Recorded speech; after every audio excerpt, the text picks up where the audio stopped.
Explore the model. Do I want to be, a self-starting agent? Do I want to join a boutique team? Do I want to join a really large team? There's no magic pill. Like, you really have to figure out what is the best fit for you and your individual situation. Welcome back to another episode of The Last One Standing.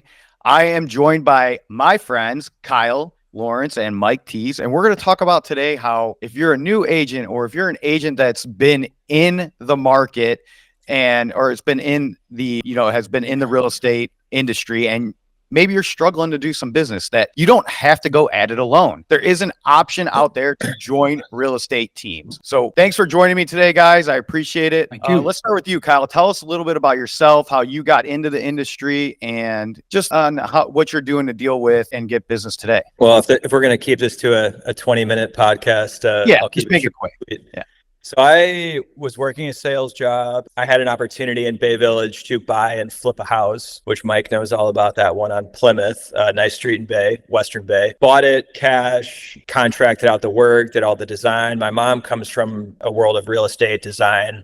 She's a very high-end interior designer, so I had a nice base when I started. I kind of knew what to do with the houses. She was a great mentor, helped me out with the process. So bought the house, put a bunch of money into it, sold it, and basically made more money than I made in my entire year doing the sales job in about 6 months. So at that point, with Mike's mentorship, we also used a guy named Tony Kazanis, who has been in the business forever with realty professionals. Fantastic guy, a lot of experience. He was buying a lot of doubles and single families in Lakewood and keeping them as long-term holds, which at the time I didn't really want to do, but it slowly progressed into that. So flipped a property, made some good money, quit my sales job. And at that point, I was kind of like all in. So since 2008 to now, it's been crazy to think it's been, 16 years? Yeah. Is that right? Yep. Yeah. So 16 years, real estate only. I got my license in 2014, which then kind of switched some of my time to obviously helping clients and investors find properties. But I've pretty much done everything in real estate, from residential to, being a real estate agent, to having a team, to doing commercial properties. So now our business is primarily focused on Airbnbs and holding properties for long term. We have a nice a wedding venue in Gordon Square that we hold the real estate and also run the business. And then we have another place called Green Room. We're working on 2 other commercial projects right now. But basically, throughout the whole gamut of real estate, everything from, small residential wholesale deals to full residential studs and tax abated renovations, all the way to, commercial properties that we're actually running the businesses out of as well. So that's kind of my background. It's been going fantastic. I got in obviously at a good time in 2008, 2009 when the market was in the drain. So kind of got lucky, but everything in life. I wish I bought more shit in 2008. Yeah, when houses in Lakewood were freaking 60 grand. Yeah, it's funny. I tell people this story all the time. When we were working with Tony, I think at the time he owned like 50 doubles or maybe singles and 2 families, but he said something to me that I always remember. I have like 4 quotes in my head one of them's from my basketball coach, Dave Peters from Bay Village, but I won't repeat that one. But the one thing Kazanis said to me is, he said, buy as many properties as you can right now. And when you're getting in the industry, it's, you hear something like that and you weigh the risk and the reward, and you're trying to grow slow and be conservative. But in hindsight, I mean, we bought a lot of properties. I think at one point I had like maybe 70 doors that we were holding, and then we started selling them off in 2015 when the market was getting better. But yeah, in hindsight, I should have been, way more leverage, bought way more properties. We should always say that, right? Yeah, it's a Monday morning quarterback. It's easy to look back and say, oh man, I wish I would have done this, but nobody has a crystal ball. We did really well. Yeah. There's no complaints, but definitely should have bought more when I could have. But that's about it for me. I'll transition it to Mike. Mike. That was enough. Tell us about your career here. Well, and then just to piggyback on what Kyle said, I mean, I've been licensed since 1996, and I spent a good part of my time, the first 10 years, because it is a tough business to break into and make money. And at the time, I had 3 boys under the age of 6. So I bounced back and forth on things as far as maybe having other jobs. And then trying to do real estate. And I was fortunate enough that I had the work ethic that I would work 60 hours a week. I talk with a lot of people that, want to break into the business and they can't afford to leave their job. And certainly I understand that, but, it's not a very good side hustle. I mean, if you really want to try and make it, you need some support and you need some help. But so I am, Kyle and I have known Kyle his entire life. I grew up with his father, and they approached me back in 2008 and said, can you help us, kind of build out a portfolio? And I knew Tony Kazanis from going to school with him. And I do remember that quote. We were sitting on a couch in the lobby of a 10-unit apartment building that we bought at an auction, actually on the street in front of the building. And Tony's quote was, buy as many as you can handle, and Kyle's right. Him and his dad built a portfolio with my help of, probably getting up to about 70, 80 doors. And so it was a great ride. And you're right. Back then at the downturn, I mean, we bought some doubles at like $40,000. It was really stupid. But so one year we wrote, the first year together, I think we wrote 600 offers on properties. And so fast forward to 2014, Kyle got his license and we formed RG Property Advisors. We built out a team that has varied in time as far as the amount of people, but we basically got about 6 or 7 people that work with us. And, we have admin support. So, fast forward to today, we are still involved in investing on properties. Kyle much more than I am. We kind of broke it down into I handle a lot of the sales end as far as the retail and also obviously working with investors. And Kyle is a little bit more well-rounded and involved in a few other things to where certainly after the amount of time that we've done the business, excellent reputation and knowledge about what needs to be done with properties. And so I think that, one of the things that we bring to the table for new agents would be, kind of giving them training and accountability, especially so many people have gotten into the business in the last 5 years wanting to be investors. We're very strong in helping agents, kind of reach that goal. So in addition, I am part of the management at our broker, and I coach probably about 30 agents, a lot of them brand new agents. So I think that we bring a lot to the table as far as the focus of trying to help people make a go of it. And quite frankly, it's only going to get more difficult, moving forward. So we'll jump into that. So before we really dive into like the whole team aspect and, what help you can get as an agent from being on a team, I want to just ask you guys, and Kyle, you could start. Like, what is your current feeling on the market now? And then maybe where we'll be in the future. I just kind of want to know where you're at. Man, it's a lot to unpack on that question. Try to make it as short as possible. I think on a macro level, the market is still very strong. There's still definitely an inventory shortage. You're seeing inventory pick up a little bit. You're starting to see some price drops, but if the properties are nice properties, they're priced well, they're selling like hotcakes still. You're getting and for everyone out there, real quick, just for everyone out there that's not Ohio, we're talking about Northeast Ohio. That's where we all work. Here, so. Yeah. Go ahead. We're very Northeast Ohio based, mostly West Side. We do some East Side stuff, but correct, Dominic's right. We're not, as far as commenting on the nation as a whole, these comments are coming from strictly the region that we practice in, which is really Northeast Ohio. But yeah, I don't see it going anywhere for, I would say, the next couple years from a buyer seller standpoint. Now, from an agent standpoint, we can get into that and how that's going to change with some of these new commission breakdowns and laws. And, Mike is very knowledgeable in that subject, so I'll let him lead that. But as far as market strength, you've seen a couple things, and not to make this super long, but I think the biggest things that are affecting inventory, which chokes the market, is during COVID there was a lot of refis. There was a lot of, even before that, people getting rates at 2.9, 3.2%. So everybody has these amazing mortgages at amazing percentage rates, and they don't. If they sell their house, they can make a lot of money, but then they have to pay top dollar. They have to, in most cases, unless the mortgage is transferable, they have to, sign up on a new mortgage. So that's choking down the market. And then you're getting this, this influx of the private equity firms that are buying a ton of properties, single families, two families, and they're holding them. So now not only as a buyer, you're competing against the regular market, now you're competing against the private sector. So those two things, I think, I don't see those two things changing in the near future, which Dom, I'll let you, Yeah, we'll talk. comment on the interest rates, but I think the market's still great. There's still a high demand for new construction just based on inventory shortages. But yeah, it's my opinion is over the next 2 to 3 years, it's still going to be very strong. Well, I agree with a lot of what Kyle said, but I would say probably since 2015, it's been strictly the economic law of supply and demand, and that is really what has driven up the prices. Matter of fact, I read an article in Cranes. I think it was this issue. They were talking about the real estate market. They ranked Cleveland as the number 12th market as far as the amount of price appreciation over the X amount of years. I think it's like the number 12th overheated market in the entire country as far as going from 60 grand to 65 grand. No, I'm just kidding. But yeah, but I think they said basically up about a third. Unfortunately, there's a lot of truisms in our business, and one of them is all real estate is local, and it really is true. And you're starting to see all kinds of negative articles about how it's going, and we don't totally see that. It's great to be a seller right now. It isn't very good to be a buyer. But with that being said, the strategy of waiting is not a good strategy.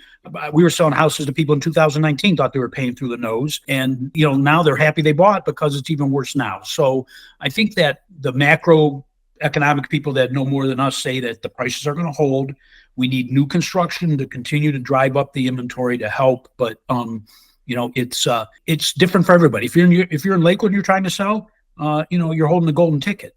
If you're in, Cleveland proper in a tough area, you still are facing, headwinds. So, but, price, condition, and location will always drive the inventory success of selling. And it doesn't matter what the market is, you'll sell. Certainly this market is more forgiving for people, but I think it's going to be business as usual. They're projecting about 4 million homes this year, kind of similar to last year. So I think that as realtors, and that's the audience we're talking to right now, you just got to put your head down and you just have to realize that, this is a long-term play if you're getting into it to make a living. Honestly, I mean, where I see it going, I think as soon as the rates come down, probably, in that high 5s, low 6 range, that we're going to see an influx of business. And I think that the agents that are getting in now, when it is tough, if they have the support, they can make it through. They have people like you, like Mike and Kyle, that can guide them through the process and teach them how to make money, maybe in other aspects of the real estate industry, other than just maybe buying and selling homes and, learning how to be creative and create those second streams of income. But being able to weather this storm, I think are going to be the ones that are going to really profit from this, from this market here in the near future. And I don't know if it's going to be 2 years, maybe it's a year, but I think once there's a lot of people, and we see from the lending standpoint, that are kind of sitting on the sidelines and they want to move. My wife wants a new house, but we just can't find anything we want. So once that movement starts, I think we're going to get very busy, even with high 5, low 6% rates. So Dominic, are you still in Lakewood, Dominic? Yeah. Still on the same street, brother. Yeah. So, and Kyle and you guys touched on a number of the issues that are holding things up. And, certainly it's the people, as Kyle said, that grabbed onto these historic low interest rates, and it makes no sense for them to move. With the lack of inventory, I probably have a dozen clients that, are baby boomers that, are taking a lot of crap right now about, staying in place and not unlocking inventory. But the vast majority of them are, I'm not going to sell my home until I have a place to go. And that's the trick, finding a place to go. I agree with your point, Dom, that, once the rates drop a little bit, what I hear is that once they get into the 5s, even those people with like the 3, they're going to be willing to eat the difference because, they want to move. So right now you're forced with a lot of inventory that is, kind of the life event changes that, they have no choice but to move. What are you saying? What's your saying? You always say, Mike, marry the home, not the mortgage. Yeah. Date the rate, marry the home. Yeah. No, I mean, and it is true. So we can get deeper into that topic, but let's just talk about, I want to dive into the team stuff a little bit more, and how maybe a new agent or even an agent that is kind of worried about their future business, how they can, benefit from being on a team like your guys' team. So tell me a little bit of, you guys, have you had any new agents join the team recently? We have, but, we are kind of boutique-y. We don't just take a bunch of agents. I mean, we like them to be full time, but we know how hard that is for some people. So it just depends on, as I said, what I've been speaking to the agent audience right now, I would say that you just have to have the realistic expectations. I just feel that a lot of people, they get into business and they have a hard time articulating why they're in the business. It's other than I love real estate, but I think that, we bring a couple of things that are different. Number one is certainly if you're interested in getting involved in investment property, Keller Williams in general is pretty friendly to investors and is very good at helping people build a business. But, from the standpoint of being able to mentor people, answer their questions, make sure that they understand how to conduct business, properly, give them the kind of support that they need to get started. We really kind of thrive on that. And that's one of the keys. When you're out there alone, you can really feel like you're on an island. This is an independent contractor business. Certainly, whatever brokers out there, will tell you they're providing all kinds of support, and most of them are. But it's not like you're clocking into a job and your boss tells you to do something, you're going to do it. You're left to your own devices. You're left to your own devices in this industry. You got to be self-motivated. Yeah, I'd piggyback on that, and Mike can further on answer that question, Dominic. But I think the thing, if I was a real estate agent, I was watching this and I was looking for maybe, if I was starting off and I was looking for some guidance or advice, I would say, there's no one size fits all model for you. So depending on your time, financially where you're at in life, if you have kids, what you're trying to accomplish as far as, personal freedom goals, talk with multiple different brokers. Every broker offers a little bit different model. Some can be cheaper on cost. Some can be higher in cost, but more bolstered on service and support. And then within that realm, once you find a broker that you think is a fit for you, then explore the model. Do I want to be, a self-starting agent? Do I want to join a boutique team? Do I want to join a really large team? There's no magic pill. Like, you really have to figure out what is the best fit for you and your individual situation. So my comment or my advice point to agents watching this would be talk with brokers, talk with teams, talk with the branch managers, make sure you really understand, the different models that are available to you out there, because there is no one size fits all. And I think it's really important for agents to find, the fit that they really need in their life. Yeah. And to Kyle's point, there is no one size fits all. And everybody has different goals or different, needs of what they need. Kyle talks about talking to other brokers. Absolutely. But at the same time, you need to talk to yourself. You really need to understand what do you expect to get out of this? It's so difficult in life to plan and have a goal. And, many of us fall short in doing that. But you have to be realistic with yourself. If you think you're going to get in the business and quit your job, in 6 months because you're making a living in real estate, we all have been in real estate a long time. That's a rare individual that's able to pull that off. It's usually based on their network, right? Who do they know? What type of job are they in previously? Are they a contractor that has a lot of contacts? Yeah. So let me cut you off real quick, because I want to ask this question. Okay. So I'm a new agent, or I'm thinking about getting into real estate, or I'm an agent that's been in for a year or so, and I can't find any business, because I hear it all the time. What are some of the techniques that you guys are teaching your agents in order to generate that business, whether it's listing business or going to get buyers? Like, give me something that you're like. Are you teaching them to make phone calls? Are you is there a lead serve? Like, what are you guys doing or teaching? And I'll answer that on a very simplistic answer. You have to work. I think people under the assumption that, okay, I'm a realtor, I have my license now, I'm going to go on Instagram and Facebook and tell everybody I'm a realtor and I'm going to get all this business. It's just not the case. You might get a couple deals when you start here and there from Uncle Bob and, cousin Joey. But after that dries up and you hit your little, initial burn, what are you doing then? Are you coming into the office? Are you making cold calls? Are you buying, lead lists? Are you calling expireds? It's the great age that we live in now. The information is so vastly available. So you can literally Google, what are 10 ways to increase my business as a realtor? And you can get phenomenal answers, no different than me or Mike could tell you. But the biggest problem we see with agents is they don't want to either get outside of their comfort zone to go to coffee shops, make introductions, talk with contractors, talk with estate attorneys. just get on the phone for 2 hours and hammer phone calls. That's very uncomfortable for people that aren't traditionally sales trained. And I would say we could tell you 10 different answers right now, and they'd all be great answers. But what are you doing to implement that? And what I always tell people, I was actually just talking to somebody else about this that was getting into the business. And I said, what you need to do, because they were like, I'm trying to do this, and I'm doing this, and then I got this going. It's like, you need to spend 2 to 4 to 6 to 8, whatever your number is, hours per week, and time block those hours. Have a set time on Monday from 10 to 12 where you're coming into the office and you're doing phone calls. Then Tuesday, you're looking up expireds and you're calling those. So the short answer is you have to be willing to do the work, to schedule the work, and to be able to go home at night, look yourself in the mirror and said, hey, I checked off all the things on my list today.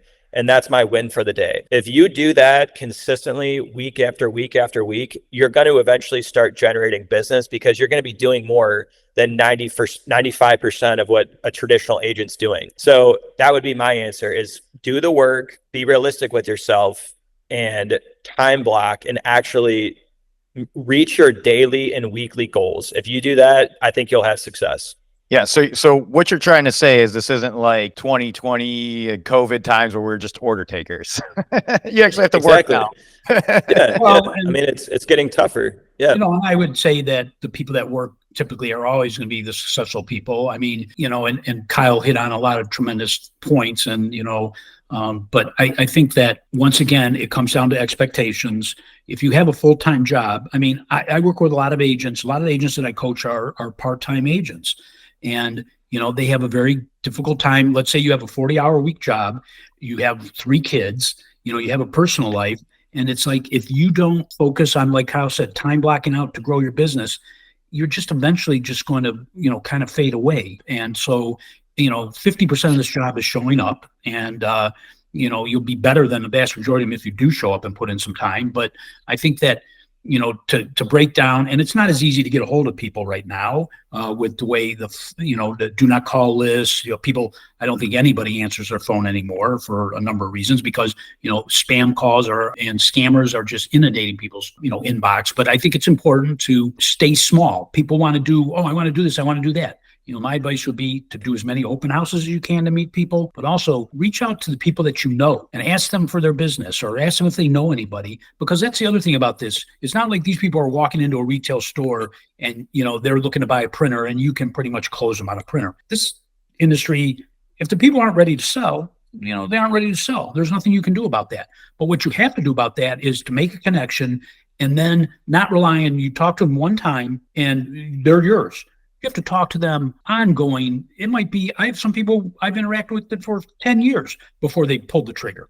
So, it's the devil's in the details of the follow-up. And it's cost me, I don't even want to admit how much money it's cost me by just not being in the beginning well organized and knowing, who I need to stay in touch with, because, these people are like gold. It's like panning for gold right now. And when you get them, you got to hold on to them. And if they're not ready, you have to continually show value so that they will reach out to you when the time comes. You give them your card and you don't talk to them for 2 years, they're not going to remember who you were, especially if you don't know them. Or even if they're family, you might not even remember. And next time you see them at an event, they're like, I sold my house. What I gathered out of both of what you guys are saying from both of you, what I gathered. And Dominic, sorry, not to interrupt you. If you're looking for an easy, great answer, Mike touched on it a little bit. If so, we're not so macro, and we can give people something to actually take away. I went to a seminar, and there was a real estate agent. This was like maybe 7 or 8 years ago. I still remember exactly what he said. He said, this guy was closing, tons and tons of deals. He was like one of these massive agents that came in and gave a speech. And he said,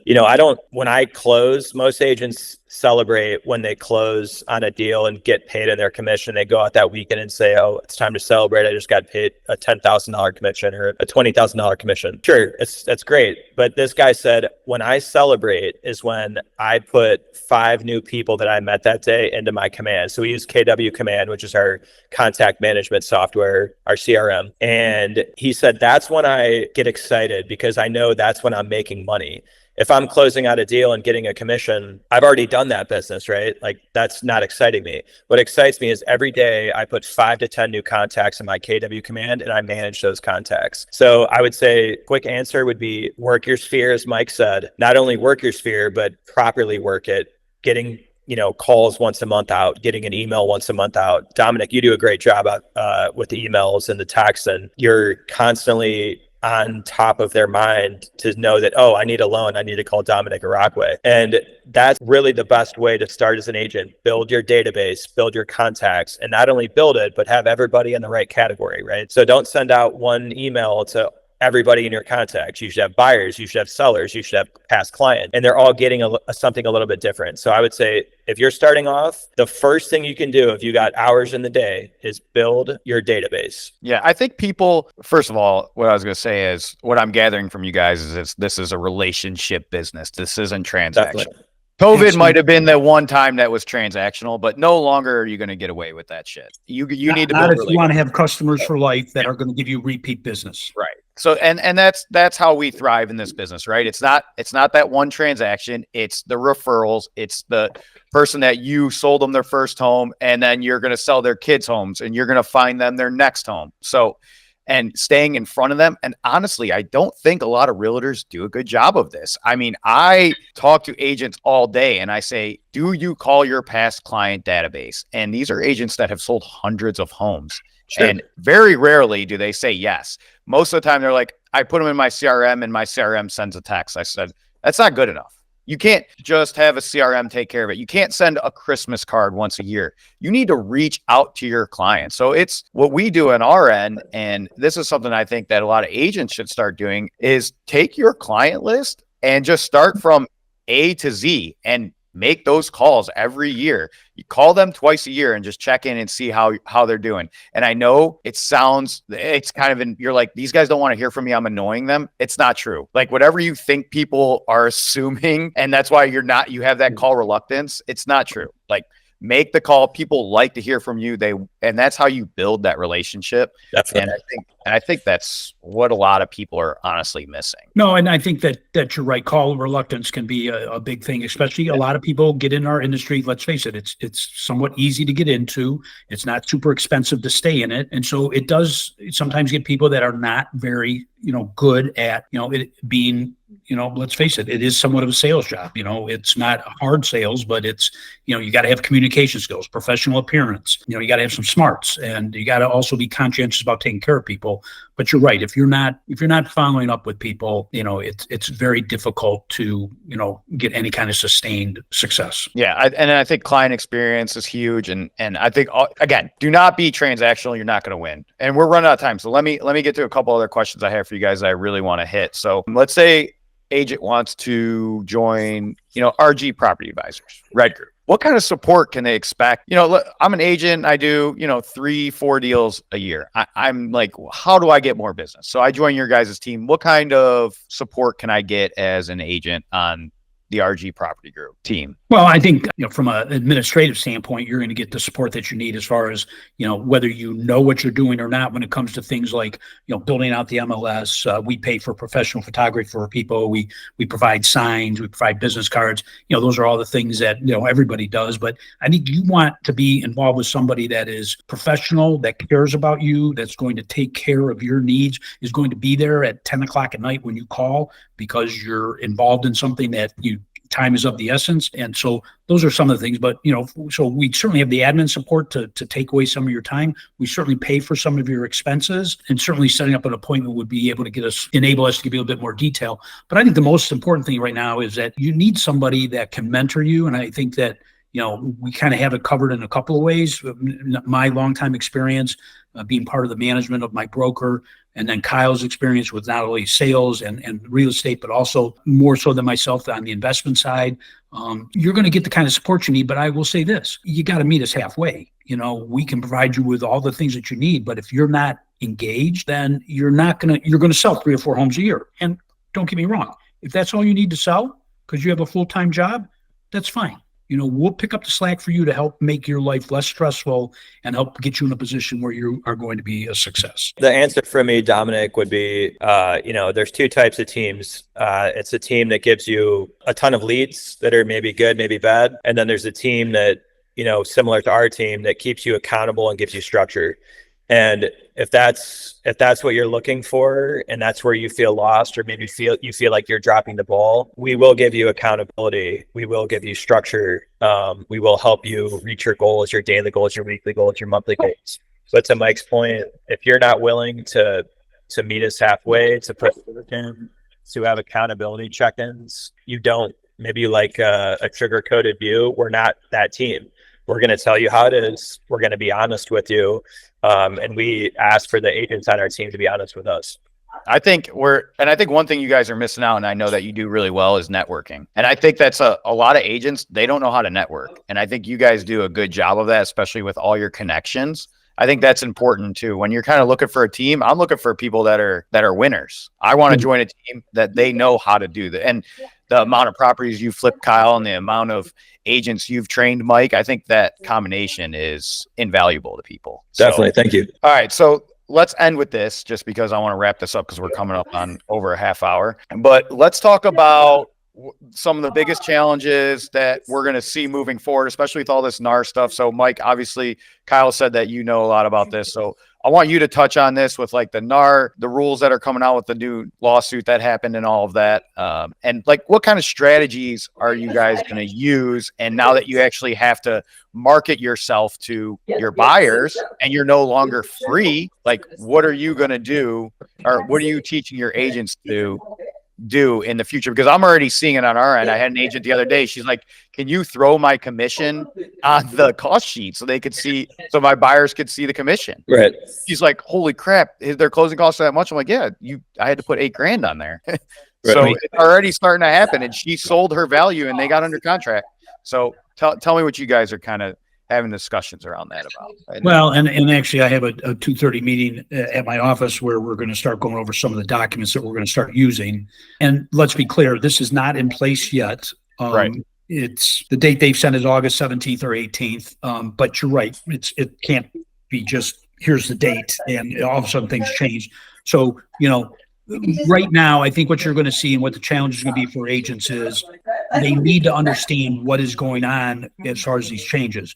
We have a lot of agents that are disengaged and they won't really understand. So one of the keys is going to be that you are engaged and that you understand, that you need to become more of a professional. I think we're going to see a number of people come out of the business. I think we're going to see the people that survive are going to be the people that, either they're a strong individual or they're with a strong team that is going to give them what they need to know. But you're right. The major change has been that even though it's always been this way, and we don't need to go into the whole backstory, but, pretty much it's going to be much more transparent to where you're not going to be able to work with buyers unless they sign some sort of an exclusive buyer agency agreement with you. You're also not going to, as far as a listing agent, you need to, properly explain to your clients that they don't have to offer a cooperating commission. You could say, you're going to pay me, Mike Thies, 3% to list your property, and you don't want to offer anybody anything else. And it's going to be up to the people showing it to get their money from their buyer. And once again, you might know a little bit more than me, Don, but there's also, talk about different ways of working that commission into, instead of the buyer being able to have to come up with, in the Kyle, or in your example, $8,000, which they don't have. It's like, can I work it into my loan? Can it be a closing cost that the seller can pay? So there's a lot of, unknowns right now, but I think that the bottom line is, and I always use this example, there's a ton of agents out there that we have a mandated form called the Consumer Guide to Agency Relationships. It's a pretty straightforward form. It's pretty easy to utilize. And quite frankly, I can't tell you how many people don't properly utilize it, or they meet with people and they don't. And now you're stepping up to where now you're going to be using a form that's going to be even more challenging and daunting, that, the rules are stating you can't show anybody anything until you have clearly vetted out what it is that they're going to pay you if they buy a house with you. And so, there's going to be a lot of training and a lot of people that will be successful with this. It's not like this is brand new. It's been done and has been done in a number of states up until this point. But I would once again tell people, be true to yourself.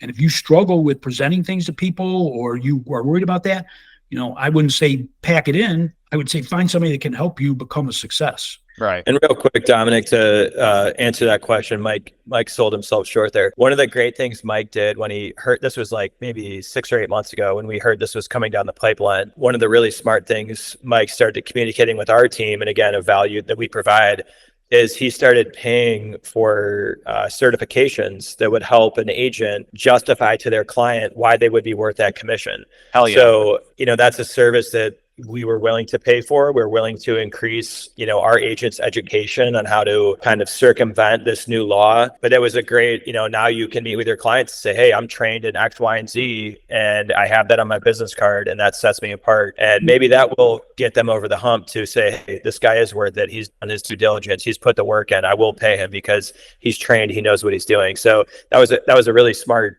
move that Mike offered to all the agents on our team that, hey, we'll pay for these for you guys, but you guys got to go to the classes. And cheers to Mike on that, because that was a great idea. And I'm glad you brought that up, and thanks for the comment. But the big one would be the ABR, the Accredited Buyers Representation designation, which has been around for a number of years.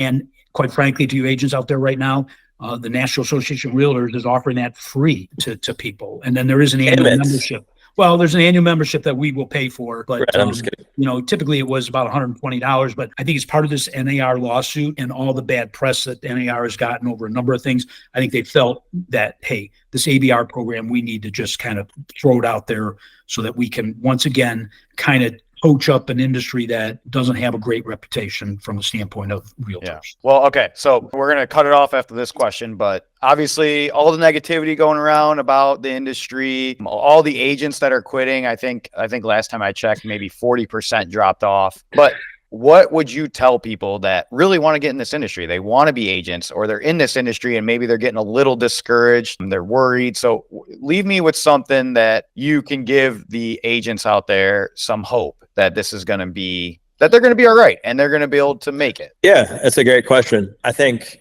for me, and this could be relatable to multiple jobs, but let's say specifically to being a real estate agent, I would say get in the business for the right reasons. Don't become a real estate agent because you don't know what else to do. Don't become a real estate agent because you hate your current job. Become a real estate agent because you're interested in real estate. You like helping people accomplish their goals, and you're interested in forming relationships. If those are the reasons you're getting into real estate and those are authentic, I think you'll be a very successful agent. Mike? I think those are good comments. I think that if you come from a place of contribution, wanting to help people, and people genuinely feel that, that will help. But I think also it gets back to, I've lived a long life and I haven't done everything right. You have to be true to yourself. You have to know what it is that you can and can't do, and is it the right fit? Because it is not a get rich quick business, and you have to realize, okay, you want to leave your job. I have a guy right now I'm coaching. He works for Thies. He throws rugs and uniforms. He works 4 days a week. One day he works, on the real estate, and he realizes, he goes, I'm not going to be able to do this forever. And I need to get something in place that I can, do afterwards. And so, he has a vision and he has a drive and desire. So, you just have to be realistic with yourself and realize, because not everybody needs to sell 100 homes a year and make a living. There's plenty of people in here that, hey, if I sell a few homes, it gets me out of the house, it does whatever, there's room for those people in this business.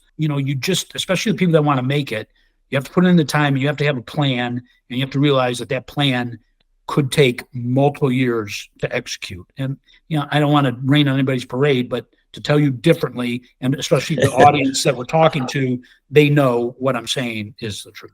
Yeah. He's an old seasoned veteran. He knows, he knows how it goes. Well, I think there's that stigma. Like, everyone is still got COVID time in their head where everyone was jumping into real estate and automatically closing 15 deals a year without doing anything. Right.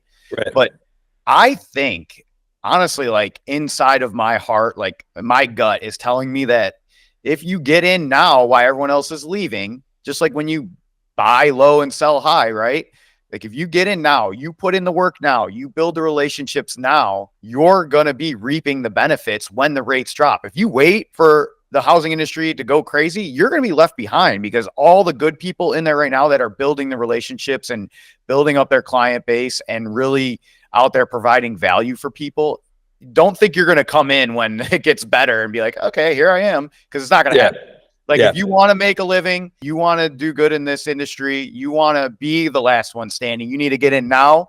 You need to start learning how to do this. You need to build the relationships, and you need to grind to make the money. No, and that's Sure. an excellent, No, that's an 100%. excellent, and I agree with everything that you said there, Dom. And I do feel that if you get in now and you have realistic goals and you're a professional and you work, you're right. I do think you have a very good chance of being successful. Because the other thing, and I'll end it with that, is the age of realtors is pretty high. I mean, the average age is probably somebody in their late 50s. Yeah. And, those people aren't going to be around forever. And so there is going to be a vacuum that needs to be filled with good, young, talented people that, are treating it as a true profession. And you do see some of the big teams out there that, do a ton of business that most people know. I mean, they're the ones that are treating the business like a profession. I mean, I think that, and this is why we had this podcast today, is like being on a team is a way to enter this industry and not be at so much risk. Like you guys, someone joins your team and they buy in, they're going to be successful. You'll be able to make some money. You can make a living your first year. Okay. Sure.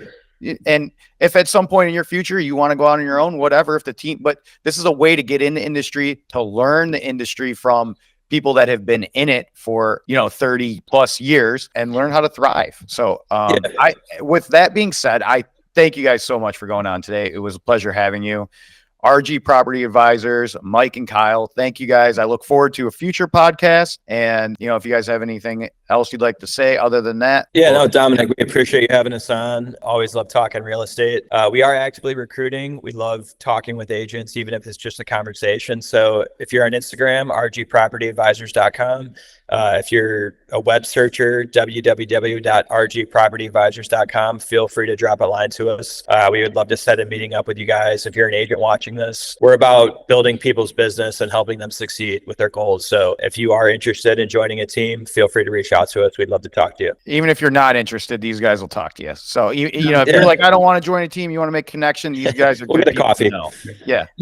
Thanks for the opportunity, Dom. And we appreciate the things that you've done for us. You've been very helpful to a number of our clients and do a great job for everybody. And that's been the common consensus of everybody that I've ever run across that's dealt with you. Great. Well, that's the way I'm going to keep it. So appreciate you guys. Thanks, brothers. Appreciate it. Thanks, Thank Dominic. you. Thanks, All right. Mike. We'll see you guys. Good luck, everybody.